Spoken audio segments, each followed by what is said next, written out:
Greetings, everyone, and thank you once again for joining me, Goddess Rhonda, and our beautiful welcome back to our bionic Goddess Star. Thank you, everyone. I'm so happy to be here today. It's been a time. It's been a time, but I'm very happy to be back again and merry meet to everyone. We're Thank just you so all. glad to see you. You have no idea. I am happy to see you guys too. You don't understand. I've missed it. I've actually missed it, but it was a needed time. I needed time. So I'm all good and I'm back. I'm glad to be back. Thank you. Awesomeness. All right, so as always, before we begin, we like to cast a circle of protection around us, so we're going to go ahead and do that. All hail, our lords and ladies of the East, my brothers and sisters, my brother and patron, the sacred element of air, namaste. Divine honor, love, joy, peace, and respect to thee, my lords and ladies. I charge thee, please cause a barrier of protection through all of our walls that face your direction, from corner to corner and end to end. Let peace and protection reign herein. Thank you, so it is. All hail, all lords and ladies of the South, my brothers and sisters, my brother and patron, the sacred element of fire. Namaste.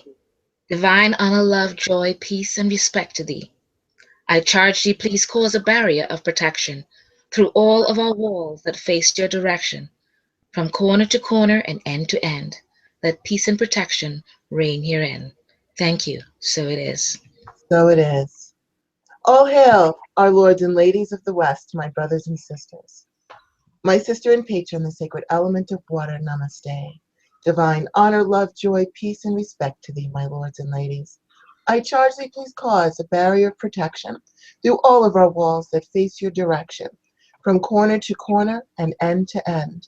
Let peace and protection reign herein. Thank you, so it is. So it is. All hail our lords and ladies of the North, my brothers and sisters, my sister and patron, the sacred element of earth. Namaste. Divine honor, love, joy, peace, and respect to thee. I charge thee, please cause a barrier of protection through all of our walls that face your direction, from corner to corner and end to end. Let peace and protection reign herein. Thank you, and so it is. And so it is. And we now bring down the divine white light from the sacred source of all well-being and fill our spaces with peace and protection always. So it is. So it is. So welcome back again to the Priestess View with me, Goddess Wanda and Goddess Star. And tonight what we're doing is we are continuing our discussion about what is required of a priestess or a priest. Now, last week I touched on the subject, and Goddess Star has a lot to say on the subject as well, and we're going to discuss some more things because even after the show, people were saying, making comments, and it's important to us that we really want to convey, at least as far as we feel, what the requirements are, what is expected of you as a high priest or a priestess. So also, we have a new chat room. So right beneath this video in the description is the chat room link. Also is our Priestess View Facebook page for you to like. And the chat room link is on the event as well, just so that you can see it and join us in the chat room. We've been trying hard to figure out a way to communicate with everyone the way we used to on Blog Talk, and apparently this chat room seems to be the way to go. So please join us in the chat room with your comments or questions, anything that you'd like to say. But in the meantime, Goddess Star, please Yes. share with us your thoughts on what it takes to be a high priestess or high priest. Hmm. It really is a very big topic with me, and I really would like to try to convey as much as I can. And again, my thoughts on the topic. Um, it's just that I think that if anything at all, you have to always be able to say, at least in my belief system, that you always try to convey as best as possible to everyone your thoughts, your ideas, and be able to do so in a respectful manner. But when it comes to being a priest or a priestess, it takes on a different role in a sense where, in my belief, honestly speaking, it took me a while. I did not set out to be a priest or a priestess. Hmm. It was never my goal. I just wanted to be the best possible witch that I can be for me, and learn as much as I can from everywhere that I can. Hmm. Um, I'm just giving you a bit of background on me on being a priestess first, so then you can see where my views came from in the first place. Sure. And it actually took me a while, because I wasn't very comfortable with being called a priestess. I don't know why. I did the role. I'm not going to say played because I actually did the role. I did the work, because being a priest or a priestess is a lot of work. It is not a glamorous job. People just see that facade of it, and that's what they want, and that's what their goals become. And it Right. really, I think that's a side effect of what you are doing. I don't think it's something that necessarily you need to set out as a goal to be. Hmm. You you're setting out to be the best possible human being and witch that you can be. So when in my years of service, as I would think of it, as to the community here in New York City, um, even among the groups that I had and everything, I would do all the work. I would get everything done because it takes a lot. And I would kind of go down a list of some of the things that it entails. And I was some people approached me and they said, Star, we're going to call you our priestess because you have been doing the work. This is what you've been doing all along. It's what it represents, at Hmm. least for them. And I kept saying, but I'm not. And they kept saying, but you are, and insisting upon it. So then I started saying, I have to learn to accept that role because that's what I've been doing, Right. inadvertently realizing it. And again, like I realized afterwards, it's a side effect of all the things that I was doing. So as I went on, and then in my views changed as I went along, and I accepted the fact that that's what I am. But it also changed as time went by, as I saw other priests and priestesses come through our temple and our school learning to be, that's their goal, that was their onset from the beginning, um, and things like that, because we began our temple and our school and all the different things, and we offered different titles as the time went by, but it's a lot of training. Nothing comes easily. It's a lot of work. And one of the things I do have to tell people is not everyone should and could be a priest or priestess. Hmm. I'll tell you that straight up, because not everyone's personality or traits are meant to be that. They may want to be, but it doesn't mean that it's the right thing for them to be. Hmm. Um, and I think people have to look at themselves honestly, just like when you're doing spell work or anything else. You really have to look at yourself honestly and dissect yourself and say, am I really the type for this role? Not just memorizing everything that's supposed to be done or the ritual perfectly or different things, but who you are as a person. Because honestly, a priest and a priestess is someone who's actually in service to the community. It is, and it's a lot of work. People don't see all the work behind it, all the different things that you've taken and done to get something, to attain a particular ritual to be a certain way. So, I mean, that is one aspect of it. And I'm going to kind of go down a list in a bit, but I kind of wanted to get your thoughts on what you think I've said so far Okay. regarding that first. Well, I think that when you said you didn't set out to become a priest, like some people do, they're like, you know what, I want to be a priestess, and then they set about this course of study. Right, Whereas other people, and usually it's the people that have been a priestess throughout lifetimes, they find themselves, they might not be in their head, yes, I am a priestess, but they behave as one. They're always trying to help someone or be supportive.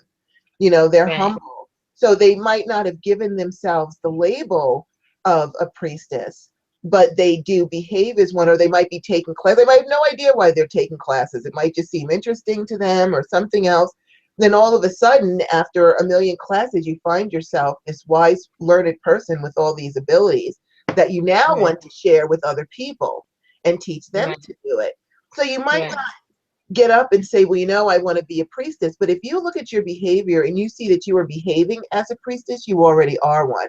So I do Right. think that, you made perfect sense when you said, well, I didn't set out to be a priestess. It just happened. Well, you were always one. You just didn't give yourself that label. Right. Right. Exactly. And I wasn't searching out to do so, as a matter of fact, because in my head, I'm not a public speaker. In my head, I am not someone who um, was I was actually looking for groups that I could fit in well with, where Right. I could just go to the rituals and participate. I was looking forward to actually doing that. Um, I only started out doing my own when I did not find exactly what fit me, Hmm. and my kids involved as well, because not a lot of groups are very welcoming to children coming to ritual and things like that. So, and there were other friends of mine who were in similar situation. We have kids and we would like to raise our kids in our traditions, just like any other religious group that's able to do that with their kids. So with that, all of those little things in mind, it's kind of like saying, if I don't find out there what I'm looking for, then you create it. Necessity is built on the mother of invention, kind of a thing. So that's where I started out with it. But as the time went by, and again, because I'm seeing as the time goes by with the number of people going through our temple and doing the studies and everything, and as they get to become the role or the title of the priest or the priestess, you kind of begin to say, okay, things. I noticed that things started changing, what our requirements were. Hmm. We became more stringent with certain things because we said some people have passed through and we realized really their personality or certain things about their psychological mentality maybe is not really suited as a priest or priestess. Right. Um, Maybe because, okay, that's some of my list that I kind of want to go down. Um, the personality qualifications I would say that you would have to be aware of is, like, for instance, self-awareness. Be aware of yourself and other people and how you treat them. A solid self-esteem.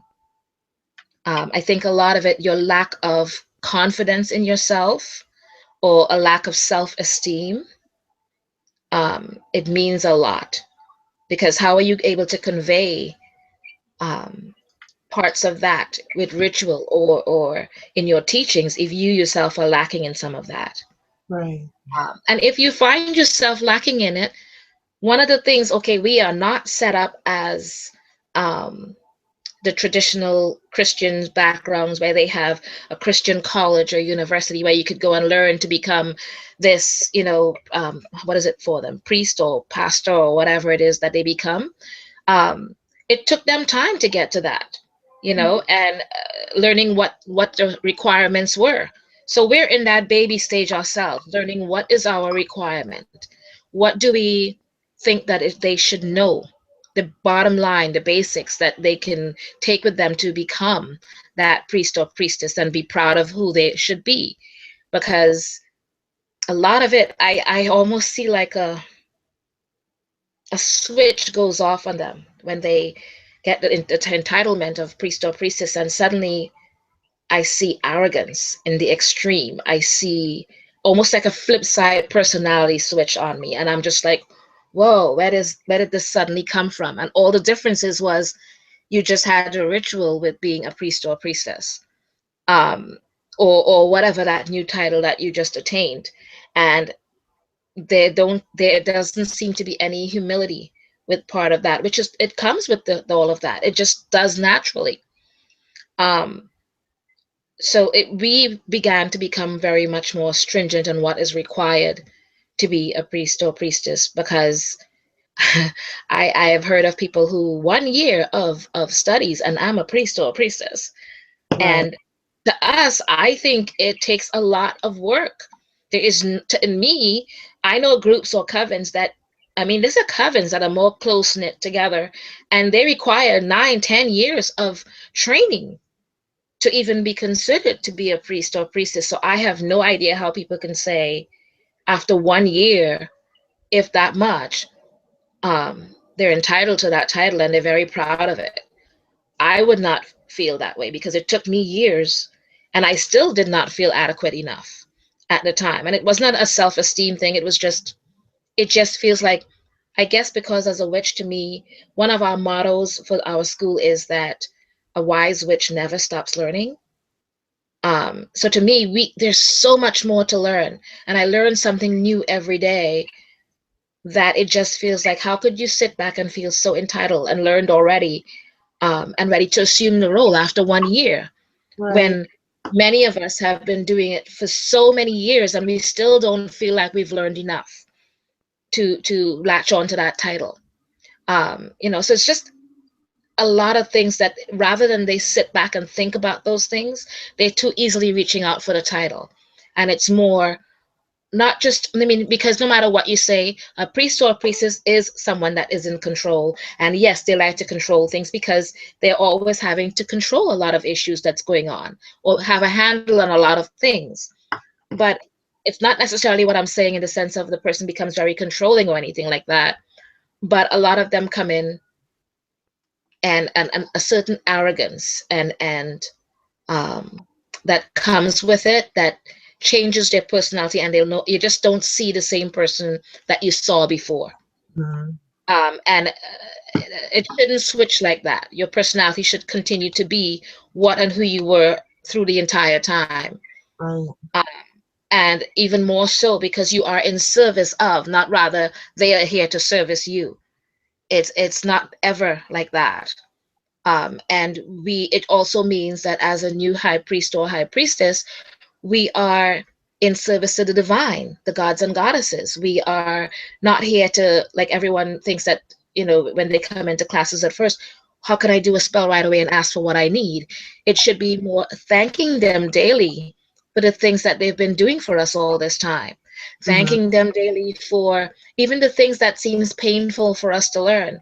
Like how you told me when I was in the hospital that, I learned a few things, and yes, it was painful, but it was something that I needed to learn. Right. So there are many ways and things that we learn, and we have to see the lesson in it. If we don't see the lessons and it's being given to you, then again, you're not being aware enough as a person that's supposed to be a priest or priestess. you Mhm. know so part of the that list that I was saying, along with the solid self-esteem, there's an emotional balance. A lot of people are in extreme emotional, what's the word? I guess they're extremely emotionally unbalanced, and they don't see it, or they hide it. They're very good at hiding it because they've been dealing with it for many years. And rather than admit to, I need some more work with that aspect of myself, they're so busy trying to attain the title that they don't take time to deal with that aspect of themselves. Right. Uh, dealing with respecting. If you cannot respect yourself enough to admit that you need help with certain parts of your personality to be able to attain your goals, then you don't have respect for yourself or for others. Because obviously, if you have no respect for yourself, how could you possibly respect others or the divine within everybody? You know, Yep. um, I think also a generosity of spirit. It comes naturally where you would find yourself without an intention, it's just there. If needs be, you will reach out, whether it's financially, mentally, physically, whatever it is that you can do. You reach out without realizing, and if you need me for anything, I'm here for you.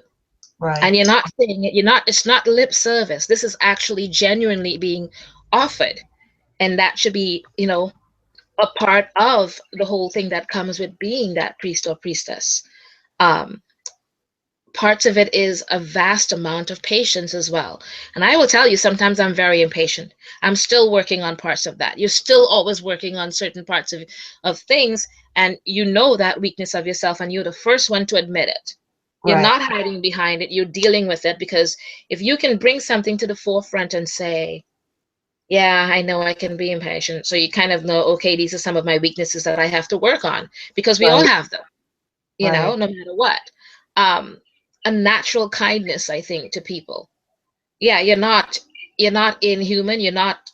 entirely what you'll call tolerable about everything, but I Right. think you should have a kindness, a natural kindness about yourself that people could see and feel and attach to. So that way, it's what part of what brings people through, no matter what. Mhm. Now, a lot of, like, I'm going to go down the list first before I say this. The psychological maturity, huge, huge deal. And that's something a lot of people, um, a lot of times people say that witches, you meet a lot of witches that a lot of them are kooky because they're not, you know what I mean? Because for some reason they latch on to the Wiccan religion because it's, I guess, more accepting and open to everyone else. Right. So hearing all these kooky personalities that's comes through, and a lot of it is not necessarily kookiness, but a lot of psychological things that they need to work on. Um, and that's part of what they have to learn to deal with. Now, as to if they admit Huge deal. that And that's something a lot of psychological, people, ways that need a to be lot of worked times on, people say that witches, they don't always do that. that a lot of them are kooky Mhm. because they're not, you know what I mean? Because for some reason they latch on to the Wiccan religion because it's, I guess, more accepting and open to everyone else. Right. So hearing all these kooky We're getting a kind of a personalities. feedback a bit. I'm not sure, but I'm going to try to go on despite that. And then there's a humility with it as well. And there's also a certain amount of social charisma that you have to have. I don't care how you say it. You cannot be an introvert in the extreme and be that priest or priestess. It has to, all of that is part of the personality of being that priest or priestess. A very outgoing personality, because you have an intimacy with the divine, and you're open to it. You're Right. open to learn from all of it. So I think all of that, all of those different things kind of make you sit back and go, this is a lot bigger than me. It's a lot bigger than you. And we are held responsible, like having kids, we are held responsible for teaching all these people that come through to learn from us the responsibility of the role of being a priest or priestess, and that they should not take it lightly. They should Right. not use it as a tool or a weapon against people. And it should not be used as a tool to say with entitlement, I am this and I am that. Right. And that we see it on a daily basis. I mean, people jokingly call it the high priestitis disease. It's there so much that you know what I mean. It's people I, call it that, and the I fact that they call it that, it exists in just about every sector or tradition, and we've watched it happen. And that means that we need to have a better handle on a lot of it, so we don't unfortunately allow the kookiness to come through as, oh yeah, that new age religion or whatever it is, and spoken in a very derogatory manner. right. Because we represent, we are the ambassadors and the representation of our traditions or our beliefs. Mhm. And way that a Christian would walk around with their little things in their hands and ready to hand it out to say, and Jesus saves you or loves you, all these things, they're ambassadors and they're very proud of it. Right. So we have to imitate them in that sense and be that. I'm not saying we're never going to be the ones that are out there trying to convert. I don't mean to that extreme. I just Mhm. mean in the sense of representation, um, in a very logical and mature, psychologically built person, and to be that priest or priestess. I mean, that's just the way it should be naturally, you know. And before I kind of go on there, what do you think about some of the things I just said? I know Okay. it's a lot. Well, first, you did. You said a lot, but that's okay. I was following right along with you. First, I want to acknowledge Goddess Christine in the chat room because she made a Oh, remark. We've kind of scrolled past it, so let me see if I can find it again. Okay. Where did it go? Well, anyway, what it said basically was that, oh, here it is. When you were talking about High Priestess itis, which I think is so funny because I had never heard that. Oh, we hear it a lot. We hear it a lot because it is rampant around, and so. I had to point that out. But go ahead, sweetie. All right. So I was just saying, well, Goddess Christine had said that she finds that people who I found when most who obtain their title, they abuse it. They have an overinflated air of entitlement, I guess. So, Yeah. and I agree, there are people out there, and these are people that they think, oh, I want to be a high priestess, so we put on a crown and we wave our wand around and we're these grand goddesses of the world. When actually, as you said, being a priestess actually encompasses humility. Now, when I say humility, because you also made a comment about self-esteem, and I have actually found that a lot of metaphysicians call yourself a priest, a priestess, light work, whatever, witch, whatever you call yourself. I have found, on the other hand, that a lot of them feel that they don't seem to be worth anything. They are unworthy of charging money for their gifts. They are unworthy of having things. They think they're supposed to be, just poor and subject to the whims of others, and everyone's more important than they are. And that's not true either. If you're walking around thinking that you're supposed to be poor and not have anything and not charge for your gifts and just give them away, and meanwhile you're just subject to the whims of fate, that's not being a priest or a priestess either. If you think about it, No. then if people see that you're tired and you're broke and you're exhausted and you're just giving yourself away, that does not inspire people to follow you. You have to remember that even though we are humble, Right. we are leaders. People are following us. They come to us for help, sustenance, guidance, nurture, all of these things. And if they look at you and you're like, oh, I'm just so exhausted, but I was given this gift and it was a gift to me, so it's going to be a gift to the world, and I'm never going to charge anything, and I'm just going to be poor and I can barely pay my rent and I can barely survive, but that's okay because I'm a priestess. That is not being a priestess. As No. you said, you have to have self-esteem and self-confidence. That is not to be confused with conceit and being boastful. Self-esteem has nothing to do with saying, oh, I'm so wonderful and fabulous and this grand, gorgeous goddess. Self-esteem means, you know what? I know enough now to get out there and use these gifts to help people. I'm ready. And I'm also Right. worthy of climbing the financial ladder and doing well for myself, because as I climb higher, I'm going to be pulling people up with me and I'm going to show them how to climb with me.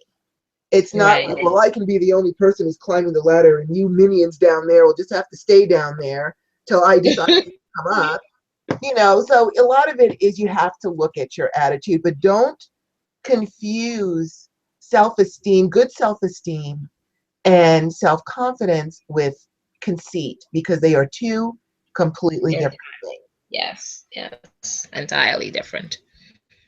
Yeah, absolutely right. So yeah, and that's the other thing. I mean, I'm not going to go into the. We can have another day where we discuss charging and all those different things, but there is no way that you can show yourself as a successful witch if you yourself are hurting financially or mentally or any of those things. So you have to learn to deal with yourself as well. And well, first of all, part of dealing with yourself as well is admitting to these things, which a lot of them will not admit. So if you cannot admit to it to yourself, then how could you possibly work on getting over that part or learning about how to accomplish and move on from there? You know what I mean? So that you're absolutely correct. You need to work on all of these things. One of the things too is that a lot of people look at a priest or priestess and all they see is the honor and the glamour and all the different things, and they're not seeing that here Yeah, you are. You're the last one out probably, and you're making sure that the place is clean. You're making sure the place has been paid. There's a lot of work involved with everything. Nothing is free. So if life is not free, how is it possible that they expect you to be free? And don't go into this whole thing about it's always been for free. People never paid. Oh yes, they did. yeah, They traded. They yeah, traded. Money was not the big thing back then. They traded with other things, whether it's an animal or something like that. They traded. So Right. everything was always paid for, like said and like done. Right. So to fool yourself into thinking otherwise is, to me, is absolutely ridiculous. But Yeah. that was my quick stint on the money part. You But know, before you go on with that, I want to make a comment from Marmalade 28, who is also in the chat room. And she said, mhm. I am glad that she is touching on the topic of being compensated for our gifts. I always feel awkward using my gifts and getting paid. I'm trying to get over that. Well, look at it this way, Marmalade 28. When you go to a doctor, a doctor has studied for years and years to become a doctor.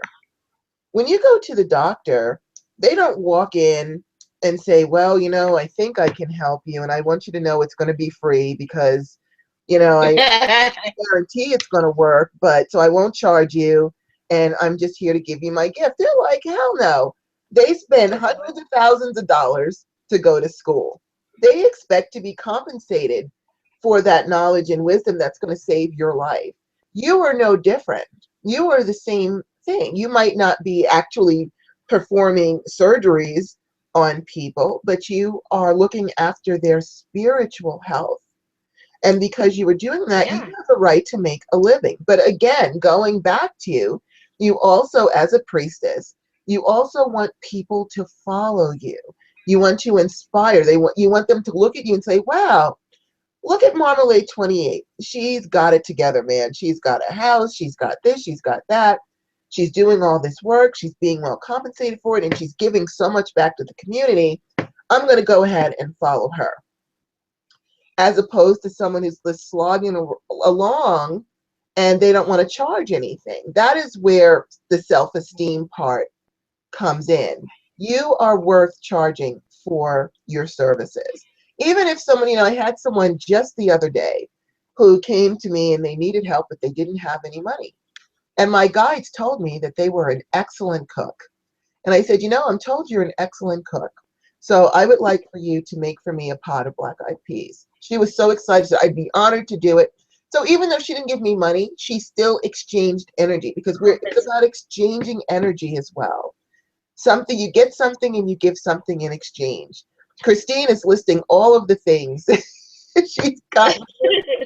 I'm in the business of lifting people up. How high is it up to them? And then she's got poor. It's expensive to be a witch. It Butter is. a pig, chicken, cow, milk service. So if you don't want to take money, Marmalade 28, which you should be taking money, and set an hourly rate, because you are a counselor. You are no different than a psychiatrist, a therapist, anyone who is in the service, a life coach. Look at that life coach. She's really big now. I think her name is Iyanla or something like that. And she's got Iyanla Save My Life. I hope I'm saying her name correctly. I'll be embarrassed if I'm not, but just in case, I think I'm saying it correctly. She's making zillions of dollars as a life coach, and rightfully so. And the reason that she's doing so well is people look at her as a leader. They're like, wow, she's got her own TV show. Look at how she's helping people. So people are going to follow her. And that is what you want to aspire to. You want people also to follow you and do things, um, that you inspire them to become a priest or a priestess, or at least raise their level of spirituality, or teach them how to heal themselves spiritually, and so on. That is what you want to do. So don't look at it as, oh, I've been given this gift and, it's wrong for me to charge for it. Well, natural athletes are given the gift of being able to dribble a basketball and shoot it through the hoops or run a touchdown. They get $40 million contracts for that, just because they're a natural athlete. So just because you have a natural gift does not mean that you have to give it away. Yeah, absolutely not. So you have to think, and that's, there comes your self-worth, right? Yes. Your self-worth, how much, your self-esteem, all of it is built on your successes, because the first thing people look at is if that which is successful in helping herself and others, gee, I want to learn with that person. Or the first thing they want to do is, I want you to do my reading, or I want you to do whatever it is. And for that you have to be compensated. That's just the law of nature, and in one exchange for another. Mhm. So you have to think of things logically. They were giving the pigs or the chicken or whatever it is, they were doing something in exchange. No, at no time was it not done in that way. Mm-hmm. So I'm glad we touched on that really quickly on Yeah, everything. But absolutely. also, one of the things that I again, because I was tracking back to the fact that we don't have, or we didn't have places where we can go and study so much and all of that. One of the things is, if you can take part of your knowledge from books, then you're learning from a lot of different elders that have written different books. And also, I mean, we learn a lot from them, but also bear in mind, how many times have you read books, whether it's pagan oriented or not, where it's just not great? It's just not well written, or the knowledge, you're like, really? I paid money for this? That kind of a thing. Not every one of them is going to be words of wisdom. It's just not what it is. Because not everyone is great at writing a book, or not everyone is great at imparting whatever little knowledge they have, or whatever a wide amount of knowledge they have. Mm-hmm. So just because a person wrote a book does not mean that they that learned it. It just means they wrote a book. And yes, there are some that I would highly, highly recommend. We all know there are authors and things like that that we say you have got to study under this person. Buy their books, you will learn a lot from it. I mean, I could name off a few just off the top of my head. There's Christopher Panzak, Laurie Cabot, um, uh, what's the name, Starhawk. Some of them you could name yourself, I'm sure, Goddess. There are so many of them that you could learn from, and they're very wise. What you learn from them in one book, you kind of take with you for many, many years to come, and you're Yes. happy to have learned from them. And then if you are lucky enough to learn under a few people, maybe that you meet physically, and they charge you or whatever it is, because I have to say that I'm going to mention the word charging again, because it's exhausting, and I'm going to tell you that exhausting having people ask me, "Can you be my mentor?" Meaning, can I learn under you for free? Do you Yeah. know how much my energies and my time, I am so divided in so many different ways. For someone to ask you that, I find it very insulting. I mean, you can say, that was a nice thought of them. No, it's not a nice thought, because they're asking you to give up of your energies for free. Mhm. And you spend a lot of time on everything you do, time, money, everything, and here someone comes along and asks for it to be given for free. So I don't think they're honoring you that way. I am not here to, and I don't want a handmaiden. I don't want someone working for me and saying, in the sense of, I don't need, if I needed it, it's one thing, but I don't want anyone in my house working and cleaning for me. I don't need that. Well, it would be nice, but but I Yeah. mean, in exchange for my studies, I really, by the time I get home, that's my sanctuary. I am not ready to go teach anybody else anything. So you know what I mean? It's just that you just spend so much of your time when you once you become that priest or priestess, and you're doing the service of everything. If you're doing it the right way, your energy it's your life. It's not something you can separate and say, oh, like I know a lot of witches that call themselves witches, that or Wiccans, and they can separate. They don't notice the bats coming up, or they can separate um, uh, their lives and go, okay, I'm not spiritual right now because I'm doing this other thing. I don't know how to do that, because it is part of me. It is ingrained in me. So if I can't separate the two in that sense, because it is part of who I am, Mm-hmm. that means I'm not going to sit there with you at home and then take my energies now and then start to teach you here, when I have been doing that all along, whether online or in the classes or the different things. And it's not fair of you to ask me of that, to do that. And if you think about it in that logical way, then you would see how much it is not the right thing for you to ask someone to be, can you be my mentor? No, I don't.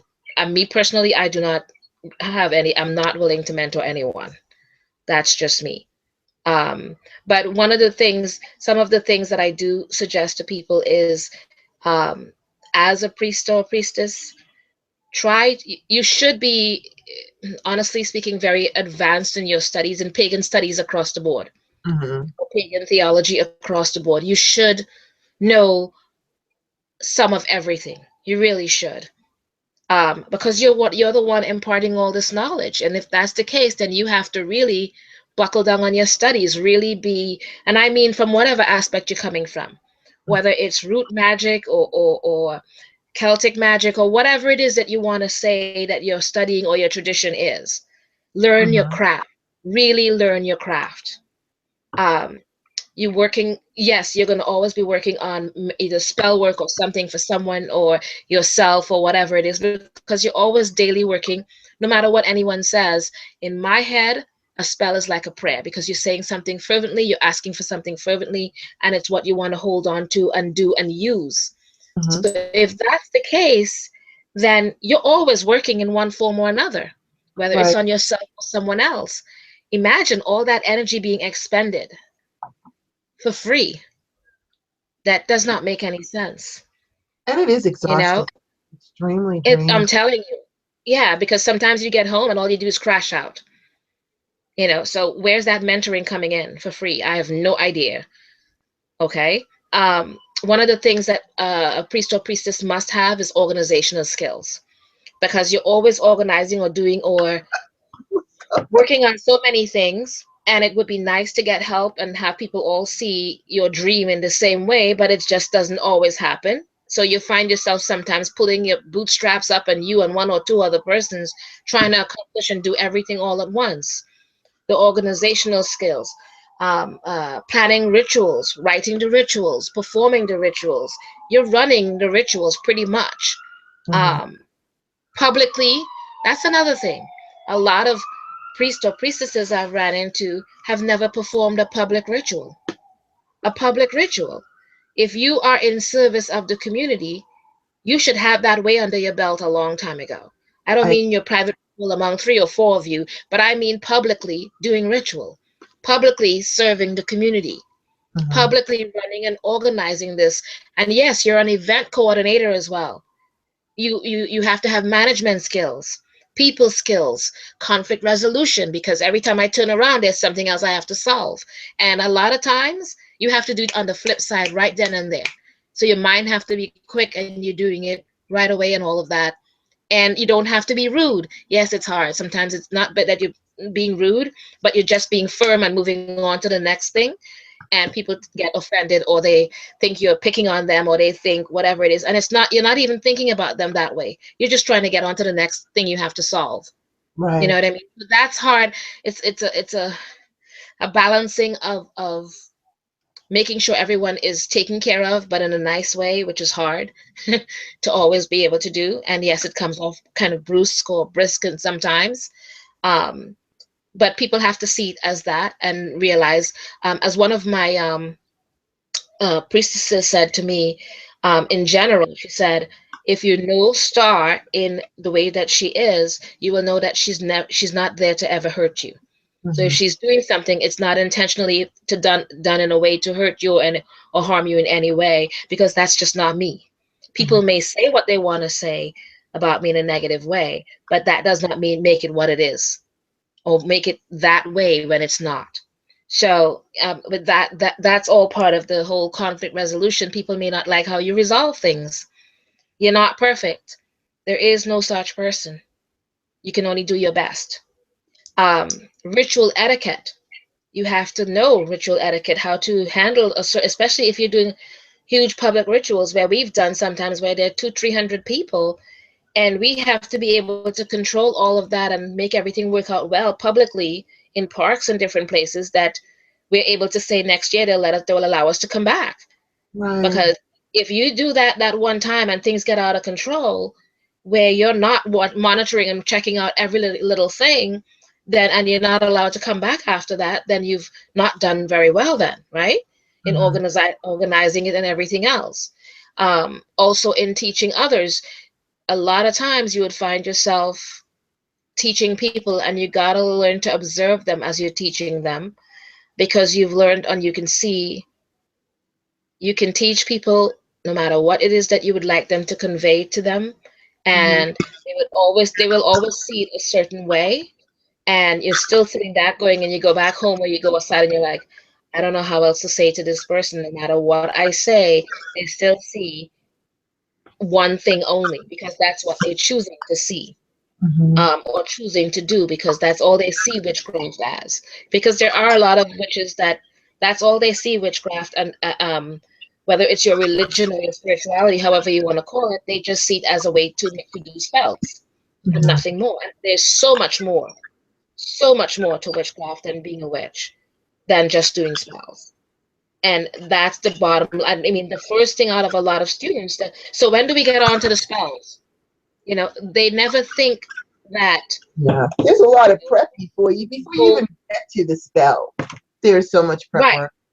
Some is There's so much, you know, and you're and then you have to, and there are a lot of times I will tell them that you've been doing spells most of your life, you just didn't even know it, right. because they don't realize that essentially a spell is a prayer Basically, being that's done a certain way in a ritualistic way, and people do prayers in a ritualistic way anyways, with the prayer beads and the different things. That's all ritually done or ritualistically done, and they've been doing their spells. They may not call it that, but essentially that's what it is. you hmm know and there's so many things, like channeling and aspecting the divine, because you are supposed to have a very spiritual relationship with the divine, and that's one of the biggest attainment to have as a role and relationship as a high priest or priestess. And that's sometimes one of the things that's least on people's list. It's way down there, and you're like, don't you understand that that's sometimes the biggest part of it, as well as serving the community, you know? So, what do you think about some of that? I will answer you in 1 minute. I do want to acknowledge first, if anyone sees me typing, I'm not being rude. I'm responding to the chat room. Goddess Okay. Christine is slaying me in here, though. She's got Who? Goddess Christine. Here. Yes. Goddess Star, be honest. You work your broom off. Yes, I do. And she's always on top of me going. She's always like, "You work so hard. I have to try to be there," because she sees what I have done, even when I was very, very disabled with my pain in my knees, seeing me trying to do some things that the able-bodied people in our temple, some of them didn't even step up to do. Mhm. So, they don't understand that, yes, you're a priest or a priestess now, but more than ever, they need to step up and do things, and they just don't see it. They just don't respond. They just don't do. And that is a huge part of being a priest or a priestess. Huge. And it's not something I could teach them. You can only teach people so much, and then maybe hopefully all you can do is hope that one day they'll realize that it encompasses so much more, Right, so much more. You know. right, So there's only so much you can teach, and then the rest is up for them to learn as the years go by. And right. hopefully, all you can do is hope that they will learn eventually how much more is involved with being that priest or priestess. It's a lot of hard work. It is certainly not glamorous. I wish it was. Yeah. I'd be the first one to put on my ring and kind of go, "Hey, baby," Oh, yeah. you know. But Christine is backing you up in here. She's like, there's crowd control, there's garbage that you have to pick up. And also, she's saying, a lot of people, I guess, when they hear about priestess training, they think of it as like Hogwarts from Harry Potter. And and they've said that. They've said it's that. not Hogwarts. First of all, I know that you might want to base it on that because I love Harry Potter movies. I just love Me those movies. too. And I know you look at them and you're like, oh, well, look at all these spells they're learning. Well, if you think of the movie seriously, first of all, it's fictional. But secondly, if you think of the movie, they only show you a little bit of time in the classrooms. You don't know what all they're learning. And you made a very important comment about establishing a relationship with the gods and the goddesses. And I'll tell you a story. This is going back, I think it was before my husband died, so it's a long time. But I had met a woman, and she had hosted some of my meetup groups for me because she had a really big house. And Hmm. she was telling me that the goddess Lakshmi, a Hindu goddess, had come to her and helped her acquire all of this prosperity. And I was like, wow, maybe she can help me too, because I could always use some money. So I went home and I looked up Lakshmi and did a spell to her. to ask her to help me. And the response, and I heard it, is, do I know you? And I realized, you know what, here I am asking this goddess. She has no idea who I am. I've never made an offering to her. I've never even acknowledged her. But as soon as I found she could give me money, I go running to her. How rude was Right. that of me? And I was so embarrassed and I was so ashamed. And I just began every day. I made offerings to her. I read about her. I learned her mantras. I mantraed to her. I showed the proper respect as well. And I began doing that with all of my gods and goddesses. I make offerings to. I've developed a relationship. Even if I'm not asking for anything, I acknowledge them and make offerings to them Yeah. just about every single day and night. When I get out of bed, first thing I do, go to my altar, make my offerings, and express my gratitude. And later on in the evening for my evening devotionals. Right. So that's another thing, is if you want to get to know the gods and the goddesses, read about them, engage with them, make offerings to them, talk to them. Don't just go to them to ask them for favors. Of course, if you need something, go ahead and ask. But if you are truly in your soul a high priest or a priestess, and my first thought was like, well, my friend who had offered me her home, well, she didn't do anything. Lakshmi just came to her. And then I realized, if your soul is that of a priest or a priestess, you are held to a higher standard. Where Yes. someone who is not a priest or a priestess nature can get on their knees and say, hey, Lakshmi, I need money badly. And she'll dump a load of gold in their lap, because they're not leaders. They're just there asking for help. We are leaders. Right. We are expected to have a relationship with those who we are serving with. Because don't forget, the gods and the goddesses are servants too. They serve with you. They are truly of divine service. So you Right. are serving with them. So just remember to take the time, get to know your gods and goddesses. Don't just Yeah. go to them when you need something. Because how annoying would it be to you? And we've all had a friend like this at one time in our life, that was our friend Yep. when we needed something. And when they didn't need anything, they didn't know you from anything, from anybody. But as soon Right. as they needed something, because they knew you were going to give it to them, here they came.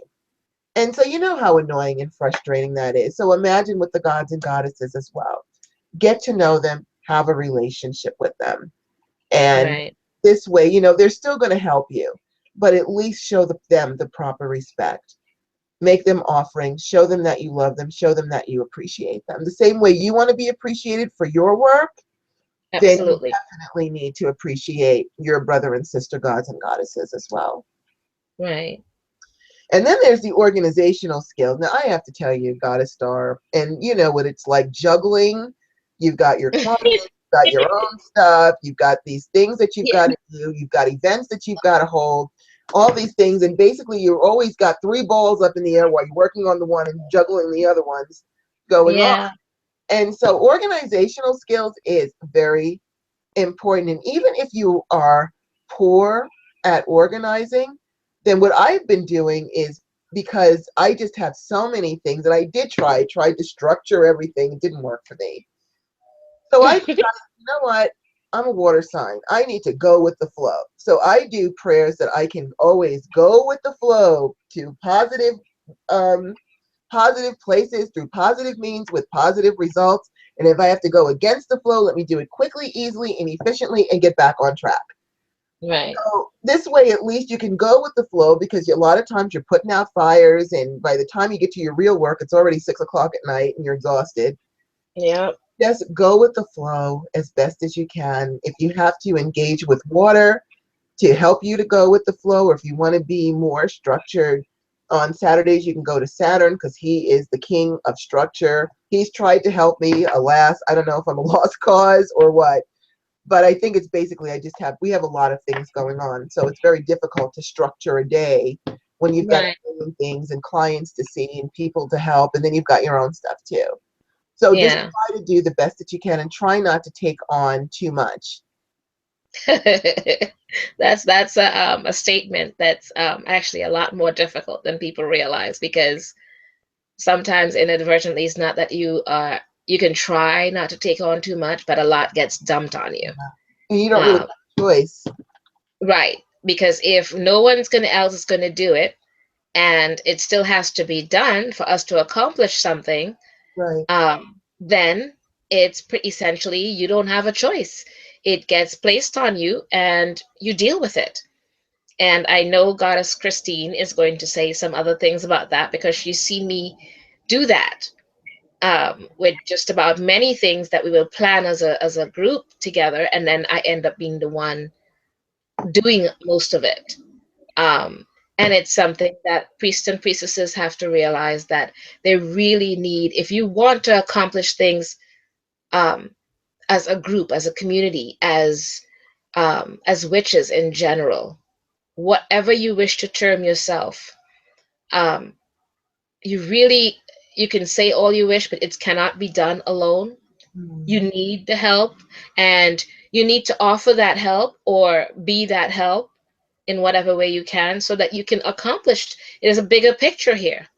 Right. It's bigger than you are. And if we want to show, um, the rest of the world, I could say, or Mm. the rest of the different religions, the reason that they are able to accomplish the things they do, yes, I know they've been around longer in the sense of organizing and getting things done collectively.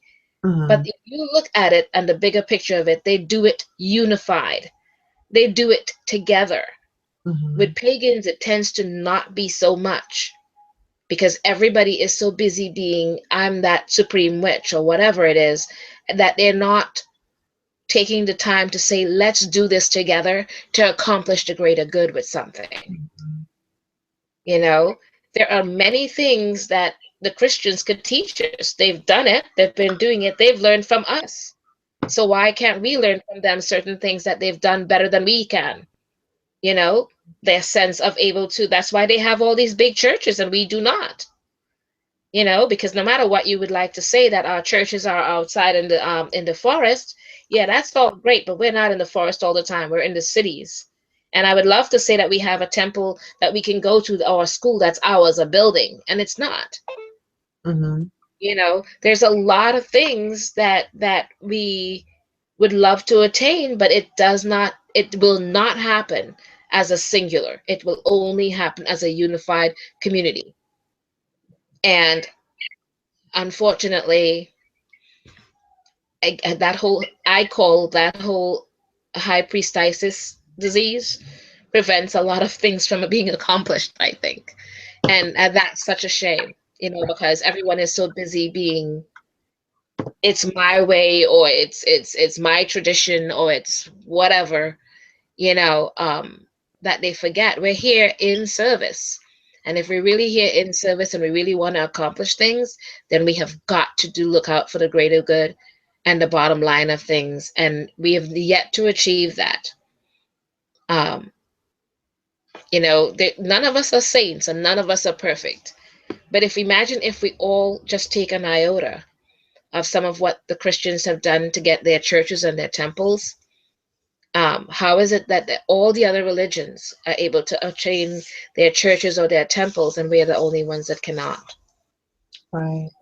That unified front, that unified, we need to accomplish for the greater good, something for the greater good attitude. Um, and they step back and they say, well, we've got our priest or whoever it is that they look up to, and they say, as a unified front, let's do this, and they accomplish it. Mm. We've not been able to attain that part yet. Um, it's just seems to not be in us as yet.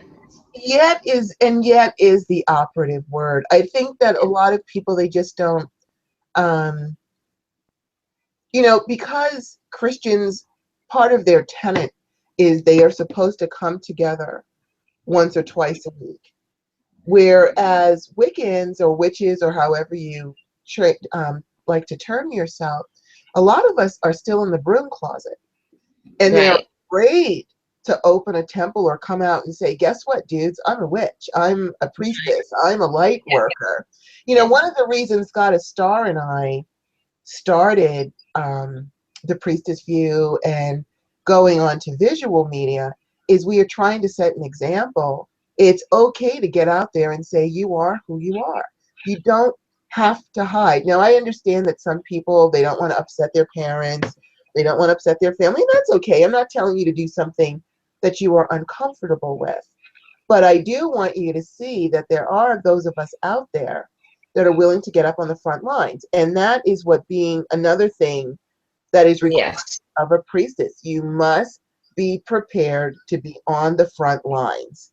And yes, you're going to get persecuted. And yes, people are going to treat you mean or make stupid and ignorant comments. Like I get ignorant comments all the time. And then you just put them in their place gently and you move on. But you've got to be, you can't be afraid to say, I am a witch.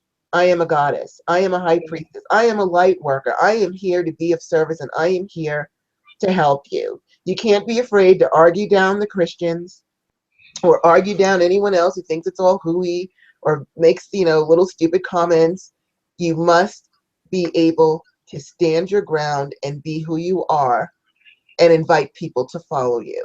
If you're afraid to get out there and do that, then being a priestess is something you might want to reconsider or think about a little bit more strongly, because you must have the confidence and the self-esteem to stand on the front lines publicly in front of millions if necessary and say, I'm a witch and that's okay. And if you don't like it, too bad. And let people follow you so that you can lead them to a better place. So you can't have, and even if you're afraid, courage is not about being afraid. It's about going forward anyway, despite your fears, because you have a divine mission. So just Yes. go ahead and go for it. And also what Goddess Star was also saying about, get other people to help you, partner with other people. And this might go back to the High Priestess-itis. I hope I said that correctly. Some people, they want to do an event and they have to feel like they have to run everything, because if they let someone else in, then that other person might get all the credit or get some of the credit and they don't get all the credit. This isn't about credit. This isn't about brownie points. This is about service. So feel free to delegate as much as you can, because you're coming together with partners for the better good of the community or for your company or whatever it is that you're doing. It's not about you. So you don't have to take on everything. Right. What I do have to say in defense with some of it, because I've been there myself, where people may think that I don't want to delegate to certain things, but I've tried delegating sometimes and they drop the ball and I'm still going, where is it, or whatever it is. And then I have to pick up the ball anyways. So it feels like I need to be able to, for me to delegate, I have to be able to trust that the person will follow through. Oh, yeah. Um, with and in absolute confidence that they will not drop the ball. They will do as they said they were going to do. And that's a huge deal.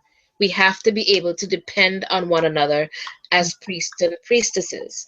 Now, Goddess Rhonda just said something, and I'm going to say this in the sense of she's correct in the sense of we're not talking about the general community about being coming out of the broom closet, because Yeah. there are many of you that are in the broom closet that for whatever reasons you have to stay there. That's perfectly fine. You're not looking to be a priest or priestess, but we are speaking about people who are calling themselves priests and priestesses, that are saying that's their goal or whatever it is. If you're going to do that, be prepared to do the other part too and be at the forefront. You're not someone that should be in the broom closet.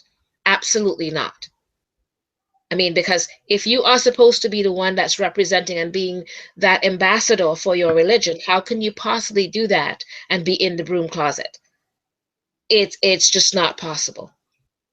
So Right. that's what he's meaning by that, and that is a huge part.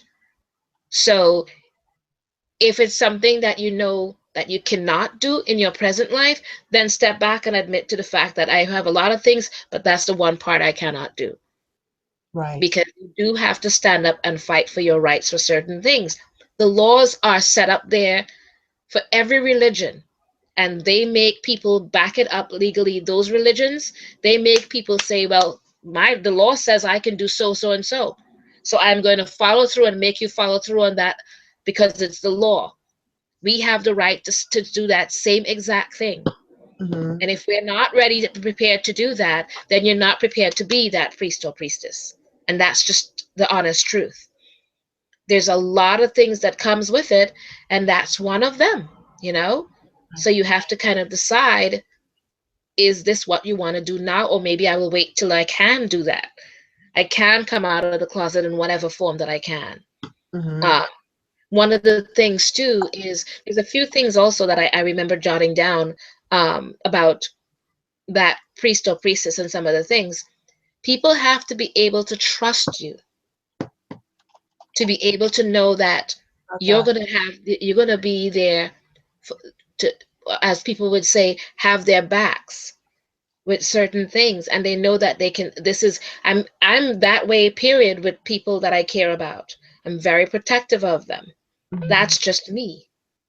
That's part of my nature. Mm-hmm. So if you're incapable of standing up for the people in your group, good, bad, or indifferent, that's something that you need to take into consideration as well. Um, be I would say also start to learn some of the laws, the legal laws within your state or within your wherever you live, so you know that you can stand up for your rights with certain things. We're not saying become lawyers. We're just saying learn to be, don't hide your head in the sand. Learn to Mm-hmm. be aware of your rights, what you can and cannot do, what there is available for you and your group, and use it. You know, you have your own code of honor within your groups, and you follow through with that. Um, you have to also, as a priest or priestess, keep your immaturity. It You have to be more mature. It's just straight up. Um, any negative thoughts or actions or deeds, it's wasteful, and it's not going to help you accomplish in general, whether it's for your temple or your school or for your group. It's not going to help. So why waste all that energies that you should be using to accomplish so much more things that could be the positive, using it up negatively, Right.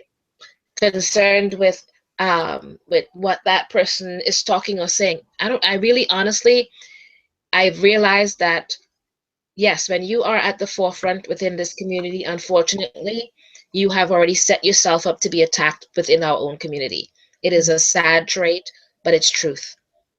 And I don't know why that happens, whether it's jealousies or whatever it is, instead of looking out for one another and seeing it as a positive thing, it's taken and used in a negative sense. And I really don't have the time to deal with it. So I tend to just kind of back up with it and not, deal with it. Whereas in some ways, we should be doing protective magic to make sure that none of that negative thing comes through to your group and to your people. Right. Um, Part of the being that priest or priestess is also counseling people spiritually as individuals, or within our path, our spiritual paths and everything. Learning to talk within ourselves and help one another in that sense. Part of all of that, you have got, you may not have had all that studies in the background with it, but here you are. It's part of who you have to become.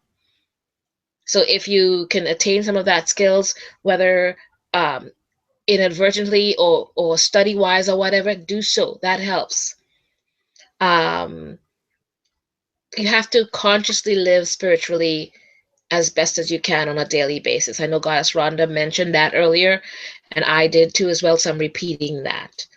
Right. Um, some of us move on to become, um, what you call it, clergies as well within our states and everything. Um, uh, so if you're doing so, you're not just doing a hand fasting of a year and a day or whatever. You're legally allowed to, as an ordained priest or priestess in your state, you're legally allowed to do everything any other licensed state reverend or whatever it is within your state or within the country can do. So Mm-hmm. again, it's a lot of responsibilities. That last rite, that baby wickening, the baby blessing, the weddings within interfaith or otherwise, all of that, it's a lot of responsibilities. So all of that is all part of your ministering functions, that we do. The outreach to prisons. We've started some of that. There's so many things um, Some of the pagan groups I've seen, they become very political, trying to change things within our environment.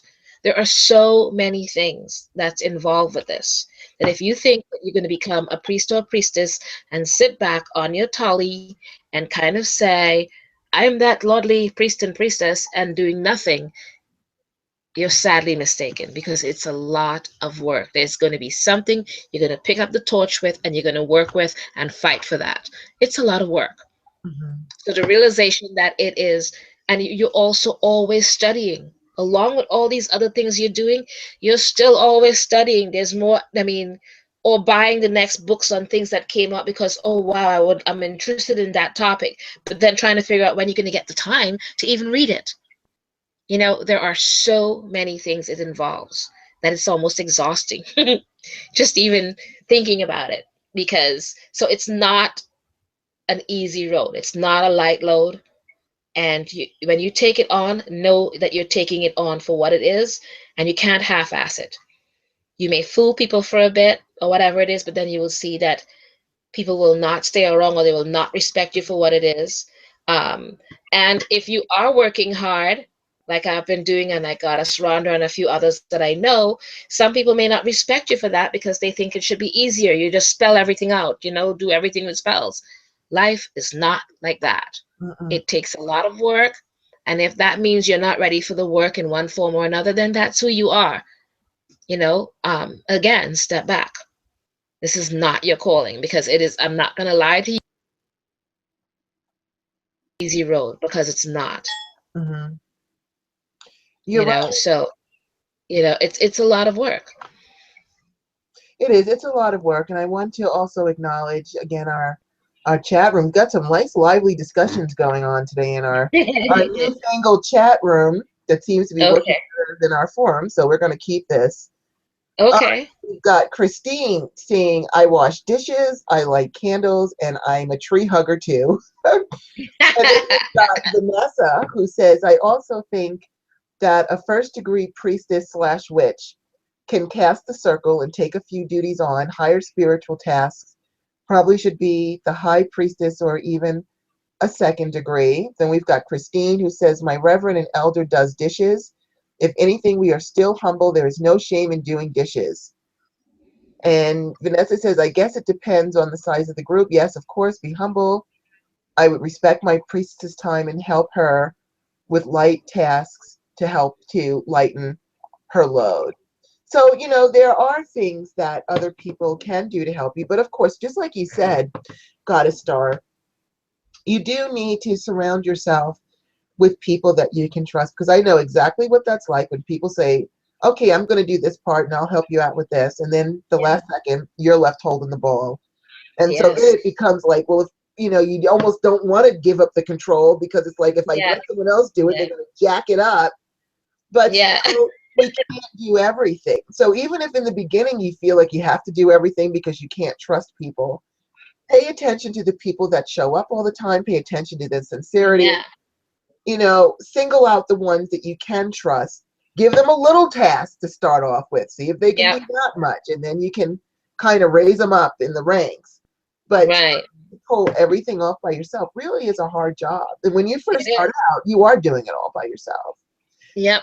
But Yep. It I is. don't want to make this all sound like, because we are telling you, we're trying to be honest with you about what all it entails to be a high priestess, to be um, a witch and get out there and be of service. We're not, I don't want to. We don't want to frighten you away. It's like have you saying, "My God, look at all this. You got to do this and you got to do that," and no, I don't want to do this anymore. Well, yes, you do have to do a lot of things, but I have to also tell you, you feel such a sense of accomplishment when someone comes to you in tears and leaves in smiles, or you've done a hand fasting and brought a couple together, or you just Yeah. did this big ceremony and people are appreciative and they feel good. There are a Yeah. lot of rewards that come with this type of work. And always Right. remember, when you work for the universe works for you. You might not have $1 million, but you will have a roof over your head. You will have food to eat. Things will come up where things are just given to you to help you out. So you're not in this all by yourself. And Yeah, there's huge rewards. It is absolutely. so fulfilling to do this work. And yes, it is a lot of work. We don't want to sugarcoat it and say, yeah, all you got to do is take a couple of classes and then you'll be this grand witch or this grand goddess. No, this is not that way. As Goddess Star said, you never stop learning. You don't even really want to stop learning. Everything is fascinating. And there's so Yeah, many topics out there. And so you might find yourself, and I'm sure Goddess Star, you've done the same thing. You've probably bought like 20 books that you still haven't had a chance to read yet, but yes. you have them in the library. And I have found I might buy a whole bunch of books, like something will fascinate me, and I'll buy this book, and I'll buy this book, and buy this book. And then I don't have time to read it, so I stick it up on the shelf. It might be 10 years later when I need that book, and all Yep. I have to do is walk to my shelf and pick it up. It might have been sitting there waiting on me for 10 years, but when I needed it and was ready for it, there it was. So Yeah. don't say, oh my God, I buy all these books and I don't read them. What you're really doing is you're building a library for what you need now and the wisdom and knowledge that you need later. Yes, So go absolutely. ahead and build your library, because it's a lot easier to build your library one book at a time over the years than trying to buy 50 books at once. It's going to cost you a fortune. Right. And if one of the things I will interject with the books part, honestly, um, I mean, we will try to put up things on the Priestess View for you where we recommend certain books. Like if you have a topic, we could try to recommend certain books because, yeah, there's, like we said before, there are lots of authors, and not all of them there are good and they're bad. And not bad, but you know what I mean, in the sense of it's not the best books out there. There are some that are not great and some that are some of the best books. So we will try to put out ones that we recommend, or others that if you have read something that you know is a particular topic that you recommend highly, we would love your input as well, because we can't all cover everything. We can't all know everything. But if you bought a particular book that you can say on a particular topic that you said, I read this book and it was really well written, the knowledge in there is worth it, then that's something you could let us know and we will try to put up as this was recommended as a certain book for that particular topic. Because, yeah, again, it's hard to buy everything because there are so many books now. It went from this spirituality or religion went from something where you hardly had any knowledge about it to where there's a book coming out almost every day by a particular author, or the internet is loaded now with so much information. So it's so much easier for you to pick up things and learn things. One of the things along with books, if you can get into either a study group or classes that you can go to, I have to tell you, hands-on is great. We had, and not everything is hands-on because there are some topics there's no hands-on for. It's just you discuss it. You know, like one of our classes this past weekend was under many traditions of witchcraft, or the many traditions that there are that we know of out there, and there's so many now. But it's good to discuss the different traditions and what they entail, what this particular tradition modifies themselves with or aligns themselves with, so you can decide maybe that tradition is better for me, or maybe this tradition is better for me, or maybe I'll create my own tradition. Whatever it is, but it's good to learn what's out there, how long they've been around. In other words, it's good to learn our history. History teaches us a lot. Mm-hmm. So not every topic is going to be a great hands-on class all the time, but it's still good to get together with other people that are of like mind for you to get there and discuss that topic. Talk about certain things, because you do get different aspects or different thoughts coming in from all the different people that are speaking on the topic while Mm-hmm. you discuss it. So, we can help as much as we can with that, and see what we can help you guys with in terms of book recommendations, because it will be good to have, because I've had somewhere Hectuba has told me, Star, this certain book just came out and it's really good. I bought it and it's really good. So you kind of say to yourself, okay, that's another book I'll put on my list of must buy at some point. You know what I mean? And you slowly get it. And depending on where you go, you can go to places like dealoz.com. uh, that helps you great with finding books at great prices. And it's dealoz.com. What I like about them is Amazon is great, but Deal Oz will kind of put you through where you type in whatever book it is that you're looking for, and they will check every thing that they can find on the internet, even if it's a private person selling it. And they would say, tell you, it will then break it down and say, this particular one is being sold by this person with the shipping and everything. This is the best deal for you on the internet right now. So Deal Oz is a really good place to go to try to find a good deal on books, because I don't know when last I bought a book.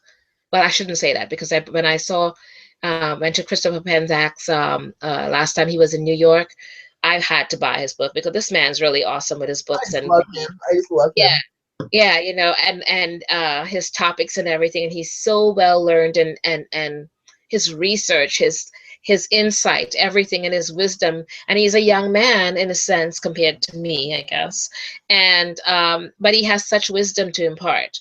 Um, so it's also something to think about. And actually, in mentioning age, one of the things among young people, a lot of them under the age of 18 or under the age of 21 have said they're priestesses or priests in their coven, or their groups, and their teachers and all the different things, and a lot of them are extremely full of self-import and arrogance, and um, not all of them are like that, but a lot of them have a tendency to be. It's youth, it comes as time go by, they will learn how to gain that wisdom of who they are and come into their term. Um, but I don't know if I necessarily, it's probably a personal thing, but I don't know if I necessarily think that a person at certain age should be a priest or a priestess as yet. I think they need to learn some more, and come into their own as time goes by. I'm not saying they should be old and gray, but um, you know what I mean. It's just that I think a lot of it takes time. I didn't even think of myself in that sense after even being like 20 years of different studies until after that. You know what I mean? And this is in that 20 years of studying or learning my things, and this person is 13 or 17 and saying they're a priest or priestess. So that's kind of difficult for me to accept in that sense. But again, to each his own. That's just my little thoughts on that. Well, we do have a question. Well, before I answer Vanessa's question, because Goddess Vanessa has asked us a question, I'm going to get to that in a minute. I just want to address two of the things that you said. One is with the books. And yes, it is true. Just because you write a book does not mean you are an expert on anything. It just means you wrote a book. And not all books are good, and not all books are accurate. However, I do want to point out, though, that I have purchased books where the only thing, it might have just been one sentence in the book that I got something out of, or a couple of lines, or one paragraph in the whole book. That was all I needed to latch on to, all I needed to read. And the rest Right. of the book meant nothing to me. So just because you get it, if you open it up like, oh, this book is stupid, go ahead and read a few pages into it, because it Yeah. might just be one little tiny piece of knowledge in that book that can help you out. So give the book a chance. There might be something in there, and then if you try and it still sucks, get rid of the book. Don't waste time. Time is short. Don't waste it. The other Yeah. thing is, the various traditions, and I teach my priestesses. We call ourselves universal um, goddess high priestesses, and we call ourselves that because we work within any tradition. I don't care what your tradition is. If you need us, we have such a relationship with almost every spirituality, all the gods and goddesses of just like every spirituality you can just about think of. We make offerings too, and we develop relationships with them. But I teach them, you must be able, if I don't care if you're a Christian, Jewish, Muslim, Wiccan, whatever you are, I will be able to come in and work with your gods and goddesses and within your spirituality to help you. Because I do think it's important to be able to help everybody that you possibly can. Now, we also have here a question from Vanessa. Excuse me.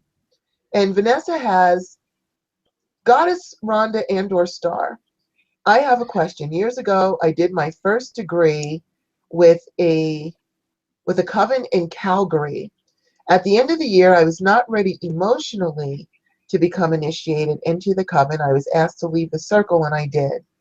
It took me 2 additional years of deep spiritual introspection. I developed my mediumship and clairaudient capacity with a local spiritualist church. I connected with my spiritual guides. I self-initiated. I am very dedicated to Goddess Isis. Now I am ready to advance to the 2nd degree. Am I eligible for a 2nd degree, even though I was not raised to the 1st degree in an official manner? I hope this question came out clearly.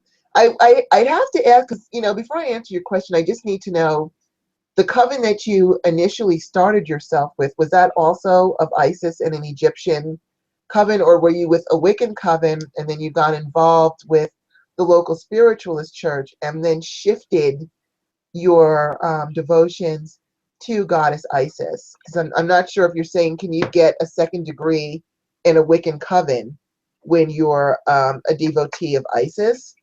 So if it's 2 completely different, if you're of 2 completely different spiritualities, and of course, as if you were in the Wiccan tradition and now you're of the Egyptian tradition, you wouldn't go back to the Wiccan tradition and say, well, I'm really of the Egyptian tradition, but I want my 2nd degree as a Wiccan. So that's Wicca is actually a religion, a spirituality in itself. It's a religion, so you need to follow those principles if that's what you're asking me. Now, if you're asking me that you self-initiated as oh wait, hold on. No, it was an eclectic coven in the British traditional tradition. Hold on, Celtic. Okay, so I'm going to answer and then I'm going to let Goddess Star answer also. Because one of the things you have to remember, and you've studied, it looks like you've really put some time to really think about what you wanted to do. You studied for an entire year, and at the end of that year, you didn't feel ready, and you did the right thing. You backed away until you could look deeper into it. First of all, kudos for that, for really absolutely looking into yourself, accepting yourself, really questioning and just making that decision that you wanted to go through with that. With that being said, though, my attitude is, and it's probably for someone like you, you would actually be in this category. Chances are, because you took up these studies, they worship both Celtic and Egyptian gods. That's perfectly fine. Because you took up these studies, you were probably a priestess in many other lifetimes. You already have a whole lot of initiations. If you have self-initiated yourself as a 1st degree, I can't say if the coven that you go back to is going to allow you to do that. I can't speak for them because they have their own protocols. However, if you feel that you have gotten to a point where you're ready to self-initiate as a 2nd degree, I see no reason why you can't do that, because there are a lot of solitary practitioners that are out there and they don't have anyone to give them a formal initiation, but they go forth anyway. So I personally don't have a problem if you self-initiate yourself. As far as going back to your coven, I can't say what they're going to do because I don't know what their heads of the coven are going to think of it or what their protocols are. But certainly if you want to self-initiate and take yourself to the next level, I don't have a problem with that, especially since you have shown the wisdom and the maturity to really examine this and study other cultures, study other things. Now you found something you've latched onto, you're enjoying the Egyptian religion. So I trust that you would be able to continue in your studies and continue to grow. That's my opinion, and I'll let Goddess Star answer also what her opinion is. Some of what you said I agree with entirely, because I think I admire her maturity enough to take a step back and see herself where she was and what she was willing to do and not do at that time. That takes a lot of courage. Yes. So very much kudos to you for that.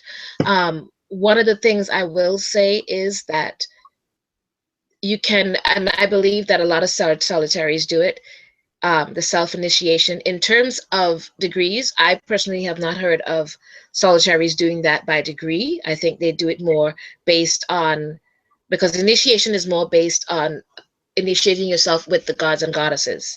It's a personal thing in terms of where you are with yourself, studies wise and personal wise, where you're going with your spirituality. In terms of degrees or any of that. Majority of that comes with not just your knowledge from books, but from your wider knowledge of discussing, like how you went through that first year with that coven, and you guys, I'm sure, did studies and discussions and different things, because it's always good to have the outside views, because you're not always thinking one-sided or one-dimensionally.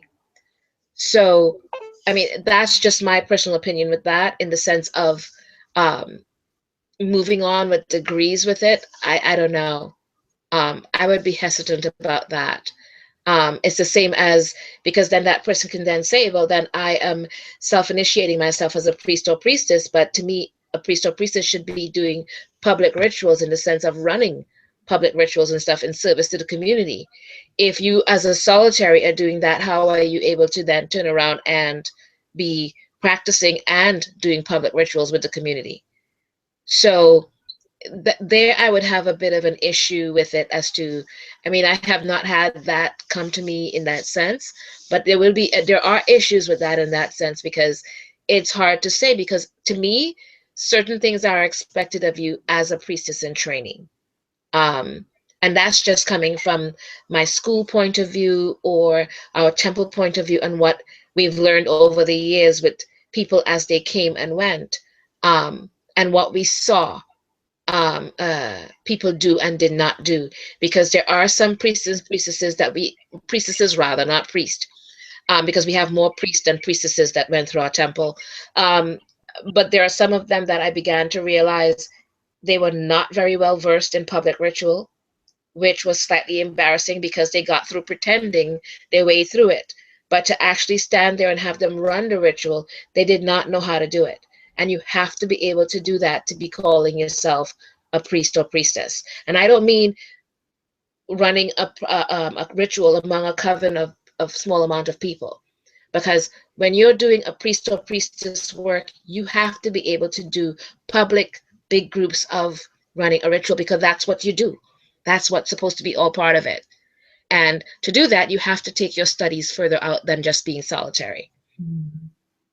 So for me, I think some of what Goddess Rhonda said is accurate, and from my point of view, and some of it I think you need to do more, so as to, I didn't read the question, but if in the sense of your coven, whether or not they take you back, I don't know. Again, that's up to them and what their protocols are.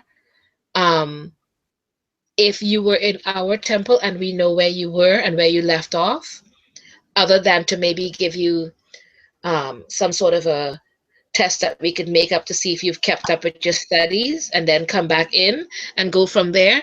Because sometimes people will take time off, but they haven't done anything in that interim, and a lot of what they learned within that first or second year or whatever, they've Mm. not retained, because they were not doing anything with it.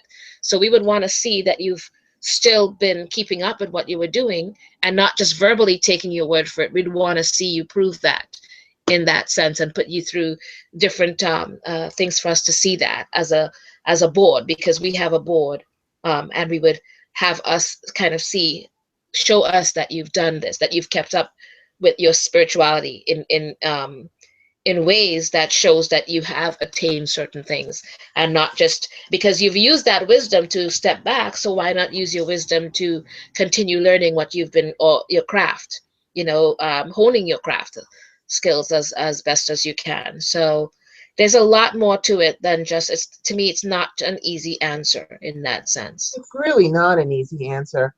All right, so Vanessa has answered us back. Thank you so much. Yes, I discovered that I was a priestess. I can remember the hymns I sang. I can remember the long processional walk up to Memphis very, very clearly. I can even remember temples that were on the islands. So by all means, pull on that past. We've all been priestesses in Lord knows how many Yeah. lifetimes, and by all means, pull on that wisdom and do what you have to do. I do agree that you do need to be able, and again, that's where leadership comes in. You do need to be able to stand up in front of a group of people and hold ceremony. You do need to know how to do that. And you need to know how to do that without reading directions. It should just come right from your knowledge and your wisdom, in order, if you're going to stand up there and do that in front of a lot of people. So you do, again, it goes back to doing leadership. I can't say, if you don't have an opportunity where you do public rituals because you don't have your own temple or things like that, but you're doing it for groups of people, or you get a meetup group and you start doing things. You can start off small Yeah. Yeah. and work your way out. Now, I noticed also you said you went to a spiritualist church. Did they do public rituals that you were a part of? Um, how deep did you get into that? Okay, thank you both. Thank you both, Goddess Rhonda and Star. I learned so much today. I will reach out to my coven. I think that's the best thing for you to do. Because again, every coven has its own protocols, its own rules and regulations.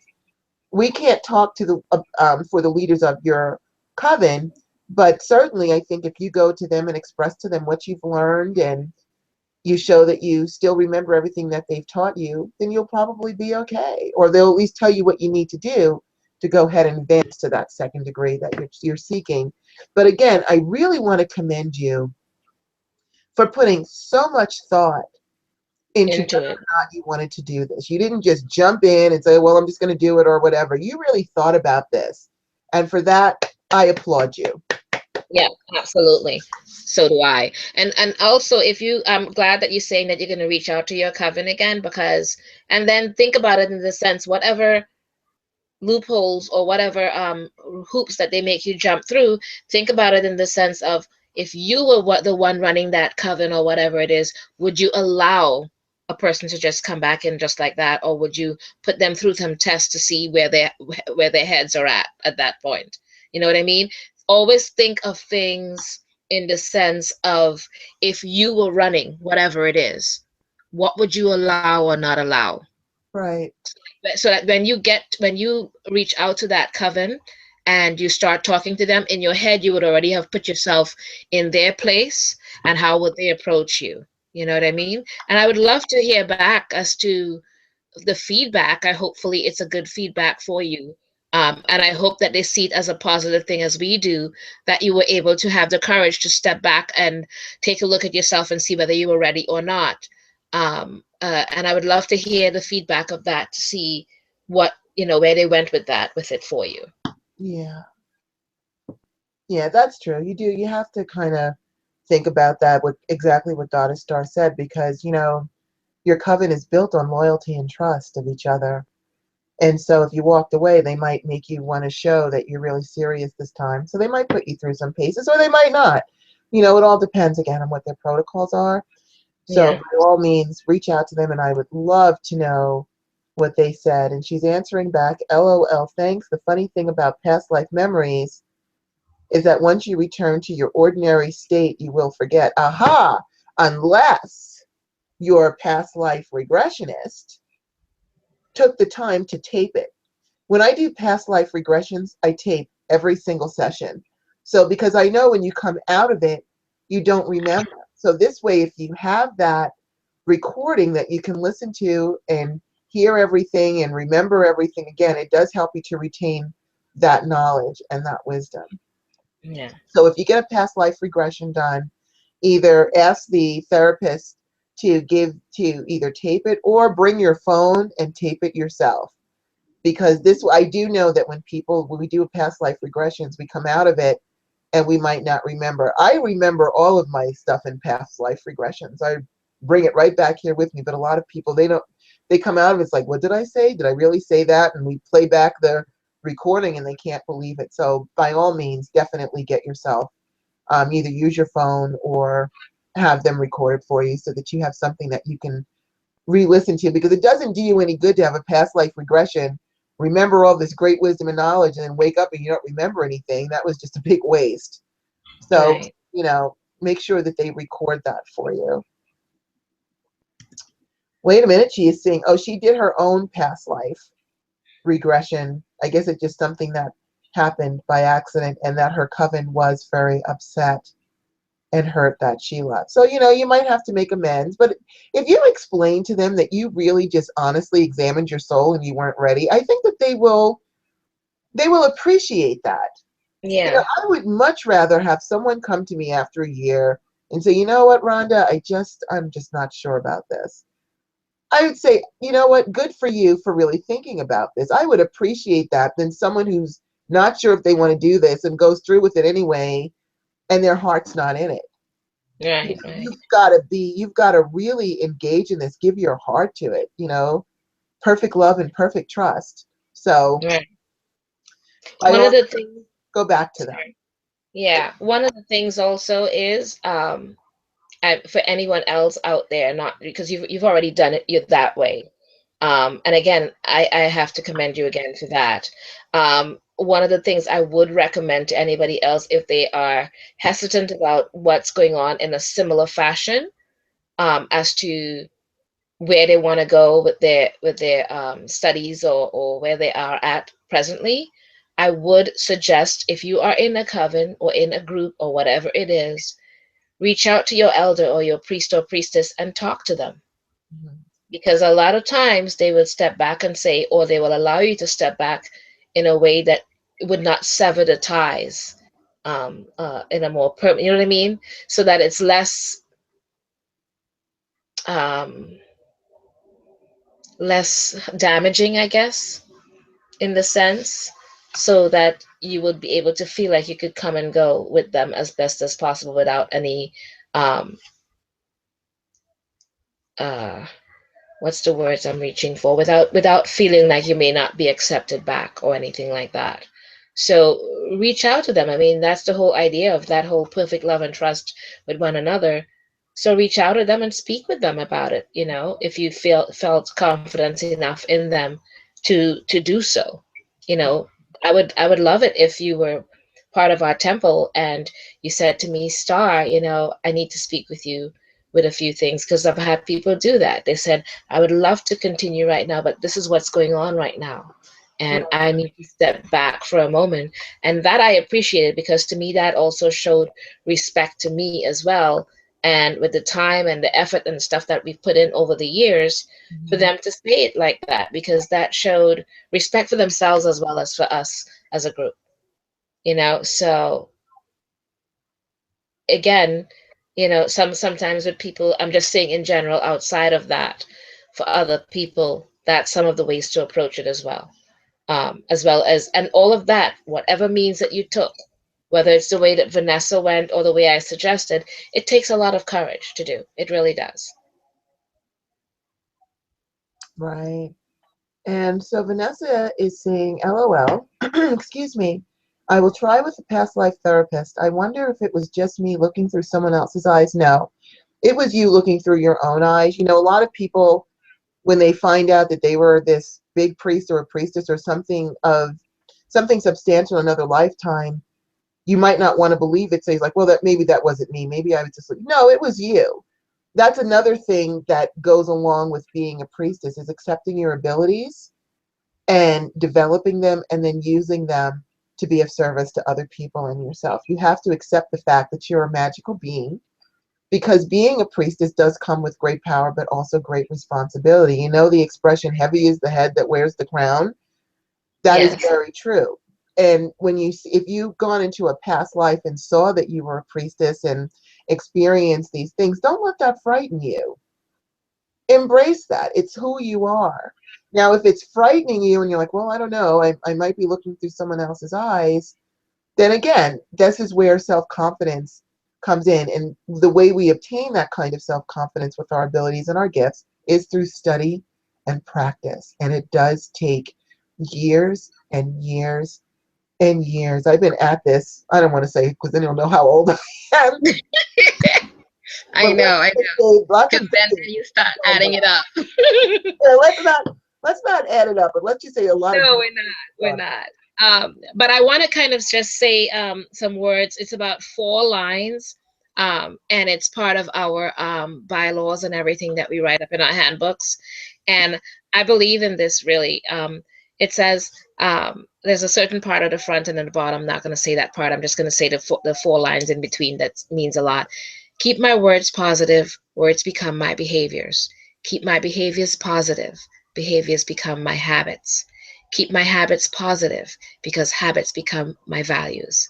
Keep my values positive, because values will become my destiny. So that's part of what we have for every handbook for all the different degrees. When we give it to someone as they move up, that's part of what we say to them, that they keep, and they are able, that it has to be positive things, that you keep on moving with it, because that will become who you are, your values, your destiny, and your habits as you move on. Absolutely. And Vanessa tells us, unfortunately, they were not as open minded as Goddess Rhonda. They were offended that I still had some connection to Christianity, her old coven. Well, you know what? If they're going to discriminate against you, then that's probably not the coven that you need to be in anyway. So, people have to accept your beliefs, structures. I believe that Christ was a great person, a great prophet. He is my brother, and I totally respect him and even make offerings to him every single day. He And was a great still, pantheon. absolutely, he was wonderful. And I'm not talking, I'm just going to speak plainly. I could give a rat's ass with Mark or Matthew or John or Paul, any of them, what they had to say. They were all just men. Yes. So they mean absolutely zippo to me, a big zero, two big zeros. And I've had a lot of people who came up through Christianity and they're having a hard time making that switch over to paganism because they're like, well, I've got this so deeply ingrained in me. I feel bad. I'm going to go to hell. I don't know what to do. I can't seem to resolve this. And I'm going to tell you the same thing that I tell them with people who are coming into paganism or a more open spirituality, as it were, and they're still wrestling with the Christian dictates that were drilled into them as children. Again, forget about Mark and Matthew and John and Paul and all the rest of them. They were just men with opinions. They don't count to me. Think of what Christ said. Christ said, if you believe in me, you will go on to do bigger things than me. Christ was the biggest magician out there. They might have called him a prophet, but he was a psychic prophet. It's the same thing. He was a mass healer. He was a magician. He turned water to wine, fed millions with one fish. He was the total package. And he said, if you believe in me, you will go on to do greater things than me. He gave you, Christ himself gave you permission to get out there and do your thing with magic, with readings, with healing, with all of it. Because he said, and he wants you to take what he did and bring it further. So you have every right, and you heard it from Christ himself, to get out there and do readings. You might not call it prophetizing anymore, but we call it psychic works or intuitive work. It's the same thing. Do your healing work, do your magic, cast your spells. You're not doing anything different than he did, and he wants you to do it. So that should maybe help you to go ahead and resolve that within you. Because I came up hard through the Christian church as well. I actually had to go into Christian recovery because of it. But that one line has resolved any conflict that I had within my soul about it. That Christ said, get out there, be a magician, be a psychic, be a healer, be a leader. Get out there and do it. Do more than I did. So you have every right to go ahead and do that and not feel bad about it at all. Absolutely. So don't, if someone's saying, well, you shouldn't believe in Christ anymore, well, then, then that's something you need to really think about if you want to be with narrow-minded people. Because what that's really is called is control. We have to control your thoughts, and we have to control who you believe in, and we have to control what you do. And that's no different than the Christian church as far as I'm concerned. It's all about control. So really think about that. Maybe there was a reason you backed away after that year and said, I don't really want to be a part of this. There was probably a good reason for that. So maybe you might want to examine it a little bit more before you go back to them.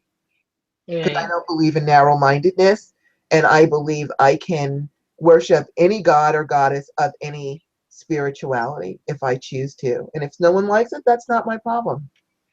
That's their And problem. also, one of the things that you have to realize, especially when it comes to gods, goddesses, pantheons, what deities, whatever you want to call it, to me, that part is extremely personal. I can teach you many things, but I cannot, and no one can or should tell you what deities, pantheons, gods, goddesses that you should align yourself with, that you should feel a kinship to. No one can tell you that.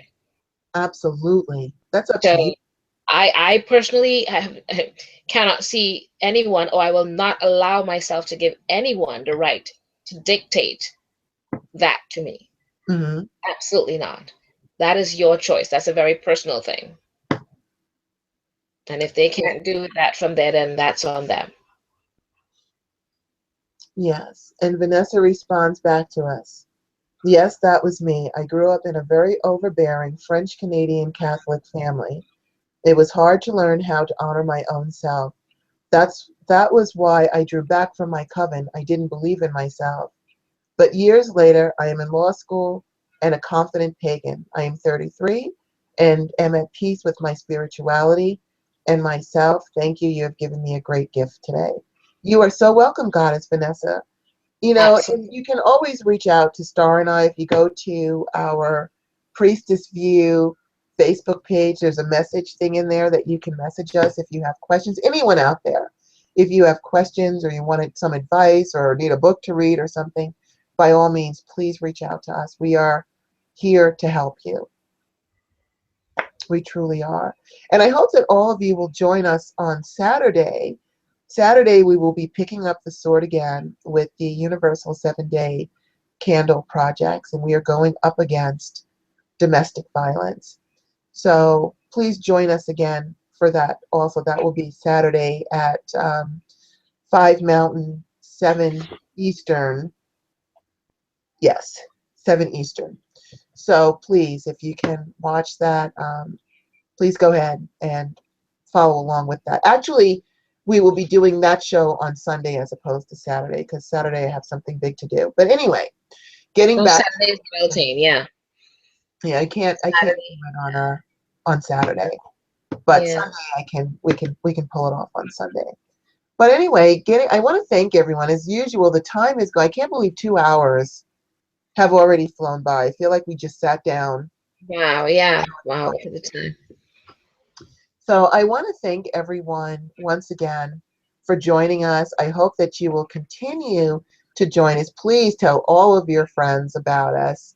Please come back and watch us. Please engage with us. Engage with us through our message in on the Priestess View Facebook page, or if you want to post things on there and let us know that you're out there, you have questions, please by all means integrate with us, partner with us, because we truly do want to bring the pagan spirituality. We want to promote it even more out there to let people know that there are other options, there are other alternatives and spiritualities that allow you to empower yourself and live the life that you want to live, as well as helping other people, as opposed to, maybe being controlled or feeling like you don't have any freedom to do things. That is one of our purposes. So we hope that you will go ahead and join us in that. And just before we go, of course, we are going to release our circle.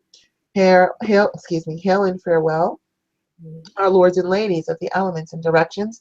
We thank you for your kind service and release your energy back to its source with our thanks and blessed be. And once Blessed. again, I want to thank you all so much for joining Goddess Star and I. It is always such an honor and a pleasure to be of service to you. And we so appreciate you for listening to us and helping us to help you with your comments and your wisdom. We thank you. Absolutely. Thank you. Blessed be and merry part, everyone. Thank you. Blessed be and merry part. And please don't forget to like our Facebook page. And we will see you back here again next week. Okay. Have a Thank great you. week and much blessings. Bye bye.